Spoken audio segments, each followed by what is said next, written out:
ওম সাইৰাম। ছায়েন্সৰ চৰিত্ৰৰ পঞ্চম অধ্যায়ত আমি পাওঁ চান পাটিলৰ বিয়াৰ বৰযাত্ৰীৰ লগত বাবাৰ প্ৰত্যাৱৰ্তন। ফকীৰে কেনেদৰে ছাই নাম পালে, বাবাৰ দৈনন্দিন কাৰ্যসূচী আৰু পোছাক, নিম গছৰ তলত পাদুকা প্ৰতিষ্ঠা, মুহিদ্দিন তাম্বুলীৰ লগত কুস্তি যুদ্ধ আৰু জীৱনৰ পৰিৱৰ্তন, পানীক তেললৈ ৰূপান্তৰিতকৰণ, নকল গুৰু জোৱাহৰালী, বাবাৰ সাময়িক অনুপস্থিতিৰ পিছত সিদ্ধিলৈ পুনৰ আগমন। এই সুন্দৰ কথাখিনি ব্যক্ত কৰিছে এই পঞ্চম অধ্যায়ত। ঔৰংগাবাদ জিলাৰ ধূপ গাঁৱৰ এজন অৱস্থাপন্ন লোক চান পাটিল। তেখেতৰ ঔৰংগাবাদ জিলালৈ গৈ থকাৰ সময়ত তেখেতৰ ঘোঁৰা ঘুটকি হেৰাইছিলে। প্ৰায় 2 মাহ ধৰি তেখেতে বিচাৰি ফুৰিছিলে, কিন্তু পোৱা নাই। হঠাৎ তেখেতৰ চকুত পৰিল আম গছ এজোপাৰ তলত এজন সাধু বহি আছে। বাবাই সুধিলে, ক'লৈ যোৱা, আহা, অলপ মোৰ লগতে বহা। এই বুলি কৈ কথোপকথন আৰম্ভ কৰিলে তেওঁলোকৰ মাজত। তেতিয়া লাহেকৈ বাবাই সুধিলে, কি ঘুটকিক বিচাৰিছা? এই বুলি কৈ ক'লে, যোৱা, চিন্তা নকৰিবা, ঘুটকি তাতেই চৰি আছে। অলপ আগুৱাই গৈ পেলাই দেখা পালে সঁচাকৈয়ে ঘুটকি তাত আছে। তেখেত আচৰিত হৈ গ'ল আৰু তেখেতে বাবাক বুজি পালে যে তেখেত এজন সাধাৰণ ব্যক্তি নহয়, তেখেত নিশ্চয় এজন দিব্য পুৰুষ। তাৰপিছত তেখেতে অলপ কথা বতৰা পাতি মেলি বাবাক ক'লে যে, বাবা ব'লক, আপুনি আমাৰ লগতে ব'লক, ঔৰংগাবাদলৈ ব'লক। এই বুলি কৈ ঔৰংগাবাদলৈ লৈ গ'ল। চান পাটিলৰ খুলখালীয়েকৰ বৰযাত্ৰীৰ লগতে ছাই বাবাও আহি গৈছিল শিৰডিলৈ আৰু চিৰদিনৰ বাবে ৰৈ গ'ল। শিৰডিত সাময়িক অনুপস্থিতিৰ পিছত বাবাৰ এয়া প্ৰথম শিৰডি আগমন। 4ৰ্থ অধ্যায়ত আমি পাইছোঁ 16 বছৰ বয়সত প্ৰথম দেখা হৈছিল। তাৰপিছত চান পাটিলৰ খুলখালীয়েকৰ বৰযাত্ৰী যেতিয়া শিৰডিত সোমোৱাৰ পিছত খাণ্ডুৱা মন্দিৰৰ কাষতে এটা মুকলি জেগাত তেওঁলোক ৰখিলে। ৰখাৰ সময়ত খাণ্ডুৱা মন্দিৰৰ পূজাৰী মালসাপতি আহি সুন্দৰ বাবাক দেখা পাই ক'লে, আও ছাই, ইয়া ছাই, স্বাগতম ছাই, তাৰমানে এই বুলি সম্বোধন কৰি বাবাক ছাই নামেৰে অভিহিত কৰিলে। তাৰপিছত এটা জৰাজীৰ্ণ মছজিদত ছাই বাবা তাতে থাকিবলৈ লয় শিৰডিত।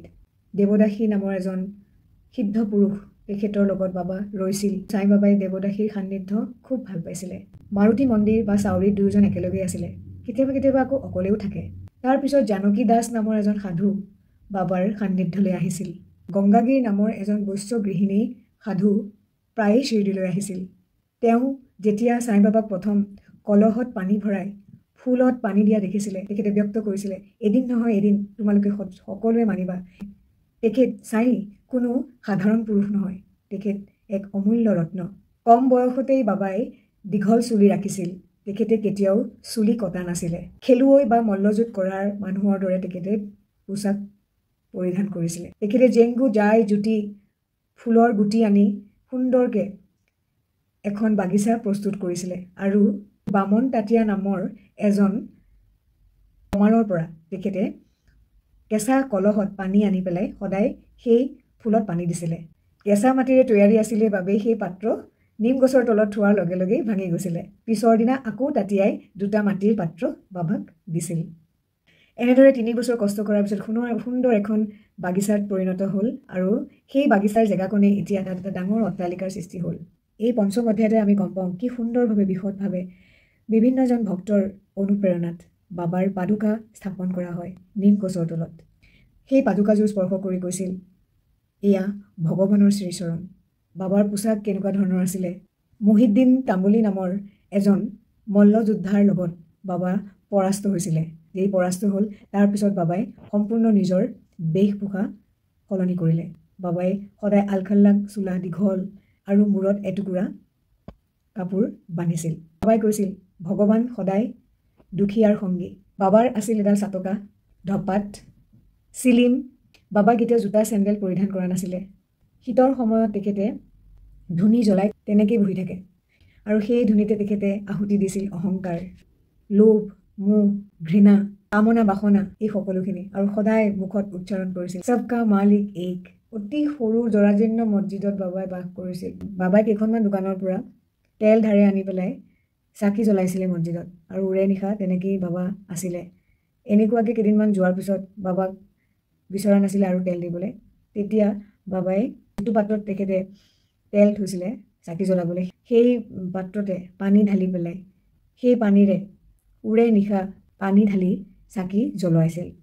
এই কাৰ্য দেখি খুব অনুতপ্ত হ'ল এই দোকানীকেইজন আৰু বাবাৰ ওচৰত ক্ষমা প্ৰাৰ্থনা বিচাৰিলে। পিছতে আহমদ নগৰৰ পৰা এজন ফকীৰ জৱাহৰ আলী, তেখেতৰ ভাষা খুব মধুময় আছিলে আৰু শ্ৰীধীৰ সৰল মানসিকতাৰ মানুহখিনি সঁচাকৈয়ে আপ্লুত হৈ পৰিছিলে আৰু তেখেতে কৈছিল, জৱাহৰ আলীয়ে কৈছিল যে ছাই হৈছে জৱাহৰ আলীৰ শিষ্য বুলি।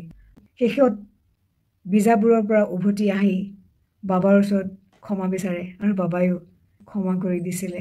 যি নিমগছ তিতা সেই নিমগছ কেৱল বাবাই অমৃততুল্য কৰি কল্পতৰুতকৈও মহান কৰি তোলা এই শ্ৰী ছাই বাবাৰ শ্ৰীচৰণত প্ৰণিপাত জনালোঁ।